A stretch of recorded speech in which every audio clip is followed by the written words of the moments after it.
in timeout for different lengths ranging 10 seconds to 24 hours. Cool. All right. Well, what's up, guys? I thought today I would try a stream, and the reason I'm entitling it Risky Stream is because I ended up getting sick as fuck, which I'm proud of because it's been 4 years and a month since I came remotely close to coming down with anything.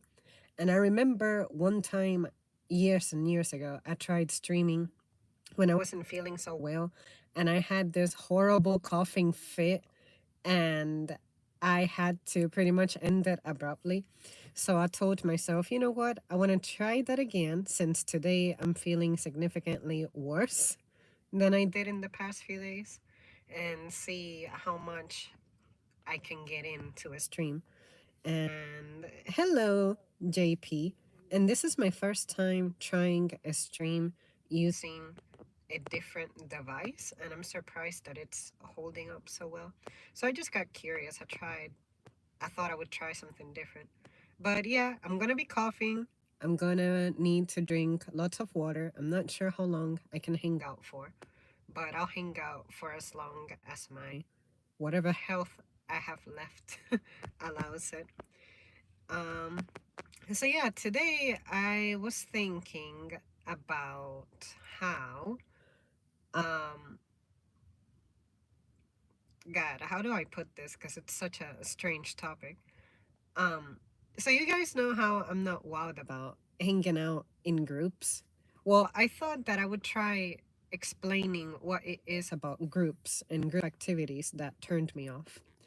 As you guys know, I require for my environment to be very controlled, very suitable, and that's in a vast array of situations. But particularly, I look at the world as every single day I'm learning something. I'm like a student of life.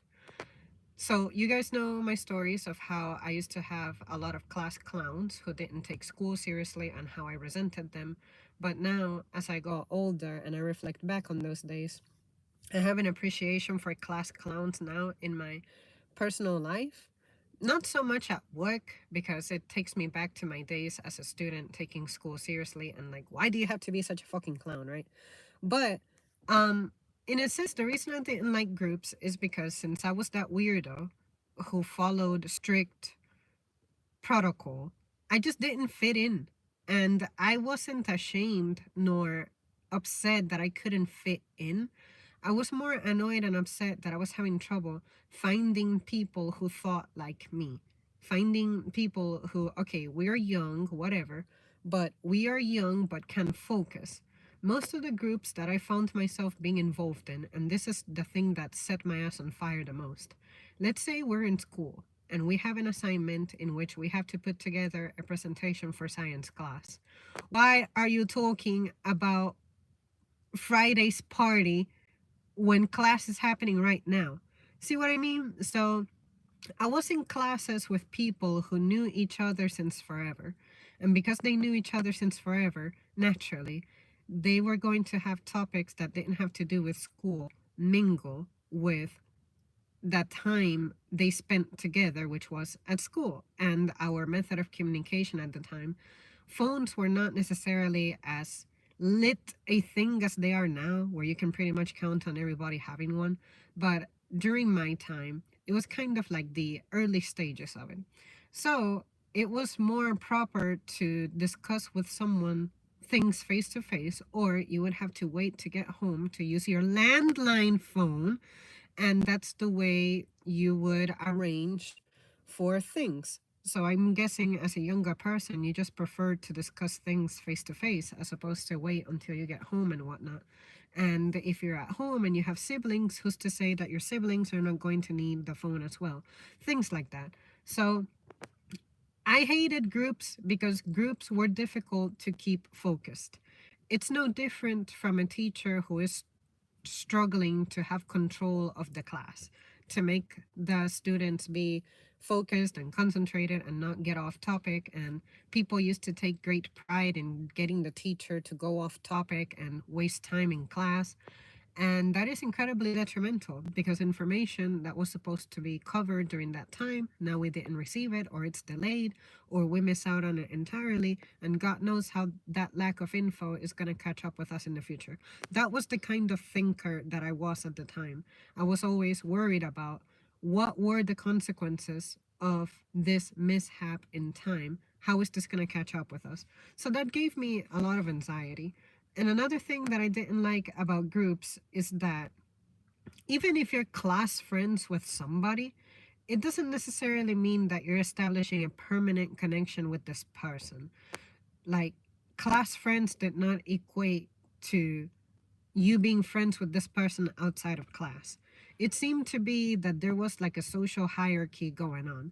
I could be a member of pretty much any class group because I was always the smart one. I was always the one with the higher grades. So people liked to recur to me whenever they needed something from me, but they didn't necessarily care to try to establish something with me outside of school. And at that time, I was heavily into gaming.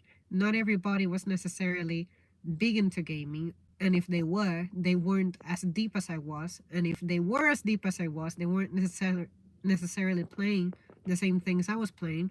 And I wasn't playing the same things that they were playing. But there is only so much bonding that you can perform under the umbrella of video games. See what I mean? Like, video games are work of fiction, and when I'm bonding with someone, I like for it to be something productive and meaningful. And video games is one of those things that, sure, it's a great way to meet somebody, but it's not necessarily a great way to bond with somebody.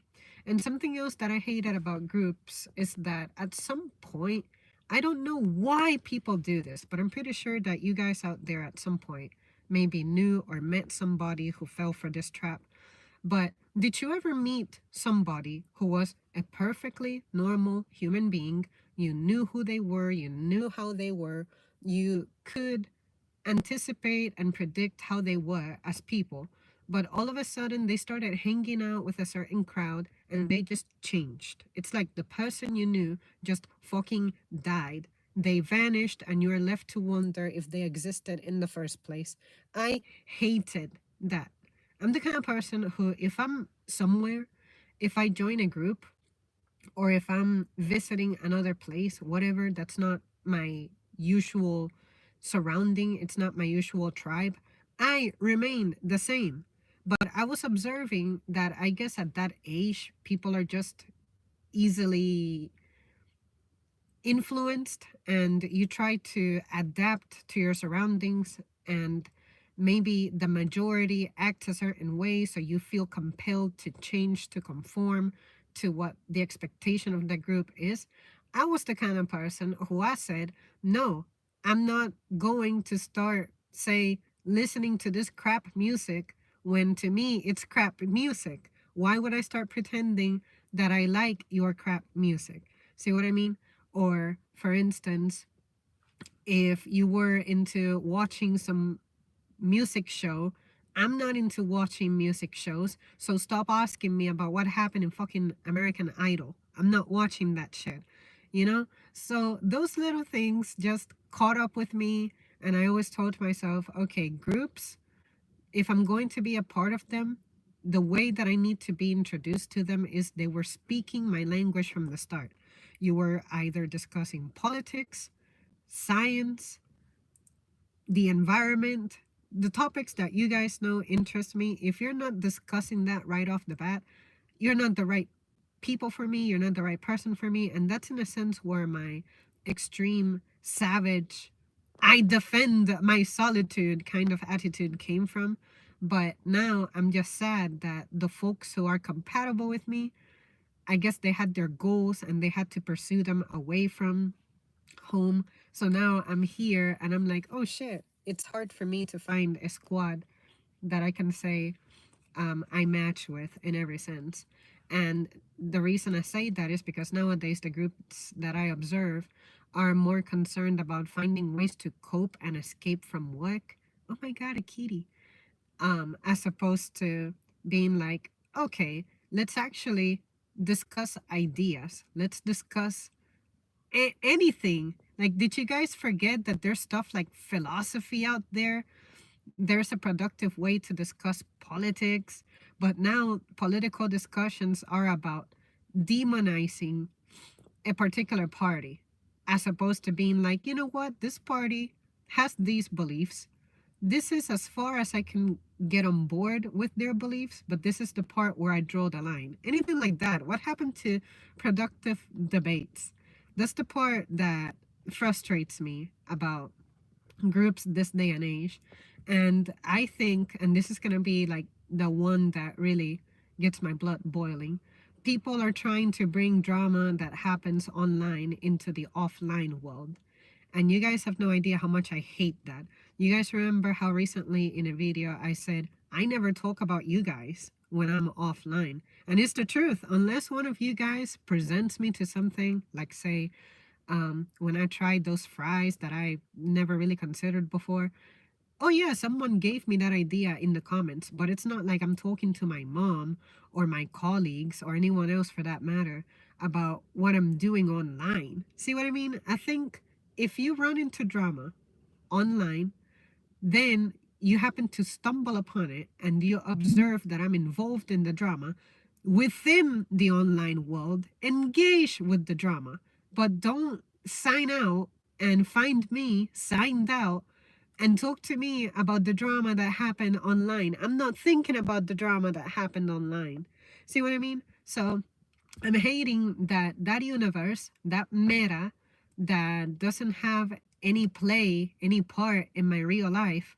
Now people are obsessed with it to a point that I can be hanging out with you, your phone buzzes a little bit, and you're like shuffling, looking for it. Like, this entire time, I've been online 12 minutes. Have you heard this shit making any noise? No, and you won't. Unless there's an emergency and one of my 5 emergency contacts, for some reason, calls me. But I'm pretty confident that's not gonna happen. So, see what I mean? That is the part that makes me struggle. Now people, because life is moving online so much, when I try to exist outside of the online world, people don't know how to exist outside the online world. Stop talking to me about shit that's happening online or news that I find out about online. Like, sure, some celebrity kicked the bucket. Did I know that celebrity personally? No. Were they an icon? Possibly, yeah. But I don't need for that to affect me. And even if that sounds cold, it's the reality of it. Every day someone is going to pass. Every day someone is going to be born. But I'm not going to meet those people. And those people, therefore, are not going to have an influence in my life. Why is that so difficult to grasp? But some people really get invested in stalking people who they don't know online. And some of you guys, I have a vast appreciation that some of you have gotten to genuinely know me and establish like some kind of friendship with me that I can say, you know what, we're actually working toward a friendship because we have shared information, ideas, experiences, stuff like that. But at the same time, you know that you have your life and I know that I have my life and we're not affecting each other like that. But there's some people who religiously at 7 o'clock, they anticipate that someone is about to go live or some shit. And you have to be present for that. And that shit leaves me appalled because I thought that with the death of cable TV, people would have more freedom with their time to exist better without being tied to the schedule of their regularly scheduled programming. See what I mean? Does that make sense? So anyway, because I was never someone committing my time like that, that's where I'm struggling. I know how to exist without my phone. I know how to exist without television. I can stare into a wall for like 10 minutes uninterrupted, and I'm fine. But there's people who do not know what to do with themselves in silence. Why are you afraid of silence? Silence is great. You ever wonder how I have my mind together and I don't have a script, but yet I have an opinion about everything? That's a talent that you have to develop, a skill that you develop. And I promise you that silence helps at getting your thoughts together. See what I mean? And so anyways, you guys, that's why I have trouble merging into a group. And sometimes groups like to do group activities that are not in an intimate setting.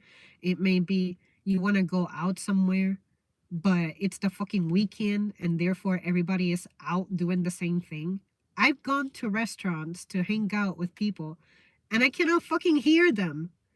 That's terrible. I hate that. If I'm going to be somewhere, I'm going to be attentive. But I cannot be attentive in a place that's blaring music and everybody's there, you know? Let's see. What are the comments? Hello, Holger. And JP retracted a comment. God knows what you said.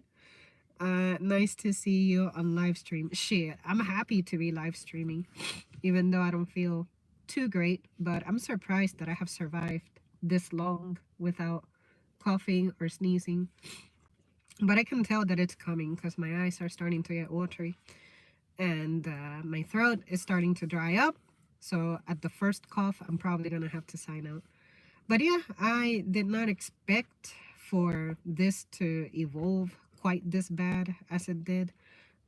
It started last Saturday, and I know exactly what happened too. I was hanging out with a group of people, and some of those people were smokers. And I told myself I should definitely get up and leave, go have some fresh air. But it was raining. It was raining cats and dogs.